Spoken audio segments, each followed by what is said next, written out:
Hi lovelies, இன்னைக்கு திருவிழாவோட last day evening vlog தான் பார்க்க போறீங்க. மேபி இதுதான் லாஸ்ட் வீடியோவா கூட இருக்கலாம். டே 2ஓட ஃபுல் vlog நான் அப்லோட் பண்ணியிருக்கேன்.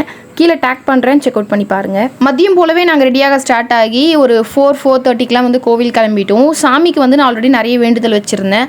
ஸோ நான் வேண்டிக்கிட்டது எல்லாமே வந்து ப்ராப்பராக பண்ணணும் அப்படின்றதுக்காக மார்னிங் சிரசேத்தின பிறகே நாங்கள் வந்து சாரீ வாங்கிட்டு வீட்டுக்கு போயிட்டோம். இந்த வருஷம் தங்கச்சி வேண்டி இருந்ததுனால 2 சாரீ நம்ம வீட்டிலே எடுத்தாச்சு. இந்த டைம் யாரையுமே மிஸ் பண்ணாமல் எல்லாருமே ஃபேமிலியில் கேதர் பண்ணி ஒன்றா வந்து கோவில் போயிருந்தோம். ஆஸ் யூஷுவல் கோயில் போகிறப்போ மஸ்ட் நீடட் வீடியோஸ் எல்லாமே கேப்சர் பண்ணியாச்சு. அண்ட் எங்களோட ஃபேமிலி மெம்பர்ஸோட அவுட்ஃபிட்ஸ்லாம் எப்படி இருக்குன்னு சொல்லி கண்டிப்பாக கமெண்ட்ஸில் சொல்லுங்கள். மெயினாக என்னோட தங்கச்சியோடதும் எப்படி இருக்குன்னு சொல்லுங்கள். Full and full customised from மெட்டீரியல்லேருந்து ஸ்டிச் பண்ணது எல்லாமே டீட்டெயில்டாக உங்களுக்கு அப்கமிங் வீடியோஸில் நான் ஷேர் பண்ணுறேன். வர வழியிலே வந்து பசங்க எல்லாருமே அது வேணும்னு சொல்லி கேட்டுட்டு இருந்தாங்க. நான் பேசி உங்களுக்கு வாங்கி தரேன்னு சொல்லி பேசி பார்த்தேன். வேலைக்காகல, சரி வாங்க கிளம்புவோம் அப்படின்னு சொல்லிட்டு வந்துட்டேன். பட் அதுக்கப்புறமா போய் வாங்கிட்டு வந்துட்டாங்க போல். நெக்ஸ்ட் ஒரு சூப்பரான வீடியோவில் மீட் பண்ணுறேன். தேங்க்ஸ் ஃபார் வாட்சிங். பை.